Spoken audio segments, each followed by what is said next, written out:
Well, good evening. Good afternoon, I should say. My name is Shelley Wynter with 95.5 WSB Radio, Atlanta's News and Talk, and I'm here with many of the candidates for Cobb. And we're starting with Kay Morgan, who is a candidate for Cobb Commission Chair. That's Welcome, Kay Morgan. You were on my show also. Yes, I was on your show. I appreciate the time you gave me. I've gotten a lot of really nice feedback from that. That's awesome. I got a couple listeners, so that's pretty good. One or two. Just a few. Yeah. Just a few. So let's first start off with what motivated you to run for Cobb Commission Chair? That's a great question. I have lived in Cobb County for over 40 years. I just love it here. I'm a native Georgian, and this is the part of the state that I chose to live in because it's great. Last few years, I have seen things that I don't really think are in the best interest of Cobb County. I've seen this current commission just recently vote to put it in MSPLOST on the ballot. I've seen them raise taxes over 33% over the last 4 years. Our budget's out of control. It's just out of control.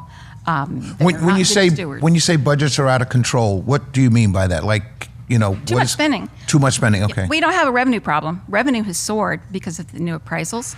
Revenue has soared. We have a spending problem. So we need to tighten down. They're asking us to tighten our belts. They need to tighten theirs too. Give me an example of a spending issue that you think is out of, is bad. Right. Or a project that they're spending on that's unnecessary. There's two, actually, I'd like to talk about. The first one is the outside consultants. We have an excellent staff here in Cobb County. We've hired excellent people who can do their job, and they are not being right now trusted to do that job. They're hiring outside consultants to the tune of about $17 million last year. That's a lot. So of you're money. bringing in someone outside to do a job That's that correct. people already do, that Outside they're paid to do? Yes, outside of the county, a consultant that doesn't even live here to, for instance, update our zoning plan. I think that should probably be done in-house. Right. We have great people who've been working on it a long time. The second thing that's really big with me right now, our current commission majority, mind you, at the behest of the commission chair, has redrawn the state legislative lines for their districts. That is in the Georgia Constitution that the legislature draws the district lines for the county. They didn't like those lines, so from a novel legal gambit, which the MDJ likes to call it, they have redrawn their own lines, and they're using those. Well, so far, they have spent, we can't know how much they've spent because we can't get that information. What do you mean you can't get the information? On the attorneys, because first they were sued, went all the way to the Supreme Court. It was ruled unconstitutional in the Superior Court here in Cobb, took it to the Supreme Court, and pretty much the justices there said, guys, you don't have standing to sue for this, but in no uncertain language, they said, find me somebody that will rule on it. Well, it went back to Superior Court. The Elections Board this time decided to sue because there was so much controversy, so much confusion with the new lines. Who could qualify, who couldn't qualify, where, who was your commissioner even? People don't know who their commissioner is. So it was ruled unconstitutional again. And now, again, they're going to continue using their lines. Even after the courts have said? Yes. And they're spending money to do that as well? Someone's paying the lawyers. The lawyers, right. They're not doing it for free. Right, So they're spending our money to defend an unconstitutional act.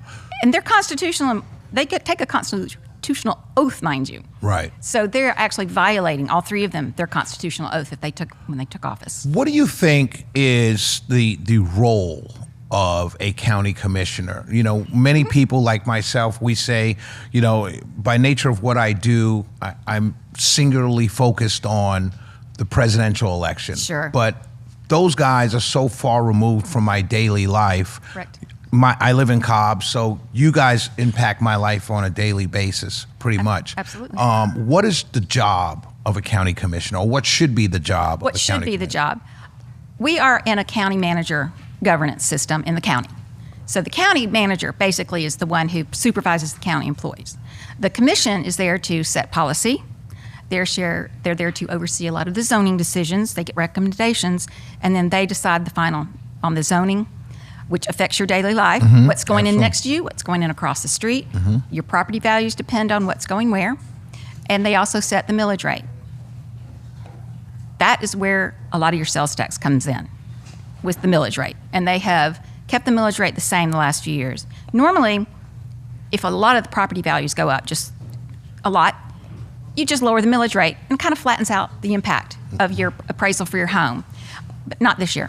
They've kept that pretty much flat, or I think they raised it just a little bit, and now taxes are going to go way up on your home. And that impacts every homeowner in Cobb County, and keep in mind, it also impacts every renter in Cobb County. A landlord's taxes are going to go up. That means they're not going to pay them. Right. They're going to fold it into your rent. So even if you think that doesn't affect you as a renter, it does. It does, because someone owns that property that you're paying rent to. That's correct. How will your business background benefit, you being the county commission, Cobb County Commission chair? Like being a businesswoman, how does that help or hurt? Oh, it helps a great deal. We ran a business for many years. We had employees, and we had a budget. We could estimate our revenue, but we couldn't guarantee it. And I knew if we didn't have the revenue to spend to buy new equipment, whatever, we still had to pay our employees. They came first. You can't print money. You can't up a millage rate when you're in business. You have to do with what's coming in the door. And you know what's coming in the door every time you invoice someone. Right. That's what you spend. You don't go out and just keep taking people's money and upping their taxes. That hurts everyone. What are your thoughts on the M-SPLOST? I'm hearing, I hear one side, I hear the other side, and I'm curious to hear your side, because in many ways, both sides, one side makes more sense than the other, but in many ways, the other side has little touches of sense, but I suspect those are lies being told. So explain your stance on M-SPLOST. Okay, my stance on M-SPLOST? Vote no. Please vote no. It is a tax that's going to hurt everyone in the county. It's a 1%. Doesn't sound like much, does it? A little 1%. That's okay. But then think of when you go out to buy a car or a washer and dryer or a piece of an engagement ring for your sweetheart. That's going to be a lot more tax. Right. That's going to be significant. And while it may not be a lot for some people, it's the difference between making a car payment or getting a car repair so you can go to work. It's the difference between getting school supplies for your child. It can make a big difference. They're estimating about $550 a year for a family. And while some people, that's, big deal. For some people, that's a lot of money, a lot of money. Plus, the ridership has gone down. I mean, every single transportation system in the nation, the ridership was down well over 50%. And you're building something, hoping it's a field of dreams and that people will come. Matter of fact, I wanted to quote something in the paper from our current commission chair. Now, if the ridership is just through the roof, it looks as if rail could be sustained. I think then it becomes easier to justify that greater expense and try to attract those dollars once they're proven. But by investing in billions of dollars, it's going to show us whether or not that ridership is there before we come and invest the significant amount of money required for rail. So $11 billion to our commission chair is not a significant amount of money. Right. I disagree. Right. Many of us do. Yeah, especially since it's coming out of my pocket and your pocket. But she's saying let's spend $11 billion to see if there's a market there for it. Correct. That doesn't make any sense. I mean, the only person I would think that makes sense is government. Like, You're right. As a businesswoman, you wouldn't businesswoman, spend the money to see if the business is there. No, you wait for the demand. Right. Then you ramp your business up. And the demand just isn't there. I do believe in transportation, public transportation, but there's a lot more creative ways and a lot more looking to the future ways. Buses have been around forever. They're too big. They're too polluting. Right. They're just not efficient. They can't get it down into a neighborhood. Right. Do you really want to walk a half a mile or more to a bus stop to get on a bus, transfer to a station, to then transfer to another bus? Do you know how long that journey is when only 3% of the people in Cobb County don't own a car? Right. And we have so many modes of transportation right now. Micro-transportation. How would you work with the cities? I live in Mableton, and it's a brand new city. I moved in after they had the vote, so I didn't really get a chance to vote on it. I wouldn't have wanted it if I were there to vote on it. But how would you work as county commission chair? How would you work with the individual cities in Cobb? they're a part of Cobb County. I mean, just because they're a separate city, they have their own governance. First of all, there's a service delivery strategy that is an agreement that has been put in place by the state of Georgia, where if you have duplicate services, the city and the county remits back a portion of your taxes, because basically you're double taxed otherwise. Right. If you live in a city. If you've got the fire department and the police department, you're going to be double taxed. Right. So for 10 years, this has been in place and has gone beautifully. Beautifully. This year, the cities have had to remand to mediation because the current chair hired an outside consultant to determine how much There's that is owed. expenditure again. Another expenditure. And they determined that the county owed the cities nothing, that there was no duplication of services. I find that dubious at best. And it went to mediation. That did not work. Now it's going to have to go to court, because if we don't have something in place pretty quickly, we will start to lose our ability to apply for federal funds. And that's significant. Explain why to the people who are going to be watching or who are watching this right now. Explain why that is and how that works. Because it's mandated by the state of Georgia.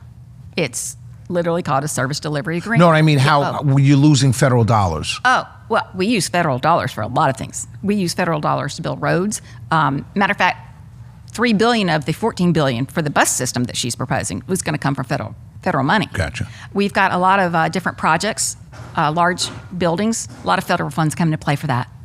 But a lot of it's for roads and infrastructure, a lot of infrastructure. Before I ask the question, how can citizens support your campaign? I want to ask one last question. This race, not your race, the national race at the top is going to drive turnout. Yes. Presidential elections drive turnout. I hope so. How is Cobb looking? Because when I first moved down here, Cobb was solidly red. Right. And it's very much shifted. How do you see this race playing out with the shifting demographics in a high turnout election year? That is a tough one. I really hope people go to the polls. I think this county is a lot more red than we think. It's a lot more purple. It's not so blue. I think people are just complacent. I think a lot of reasons they just don't go to the polls. I'm not sure, but I want turnout. If people vote, then we can get really good people in office, as long as they know who they're voting for and what they stand for. Right. And that's the hardest thing about local office, getting your message out.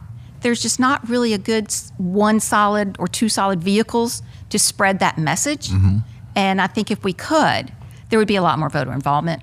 They'd care more because they would know exactly how much the commission affects their daily lives. How can voters support your campaign? That's great. I would love for you to go to KFORK4CobbChair.com, register to be a volunteer, and of course, as always, donate, and tell your neighbors to get out and vote. Tell your neighbors and friends. Tell everybody. Just go to the polls. Research the issues and the candidates, and go to the polls. It's very important. Say that website one more time slowly. K4CobbChair.com. My sister.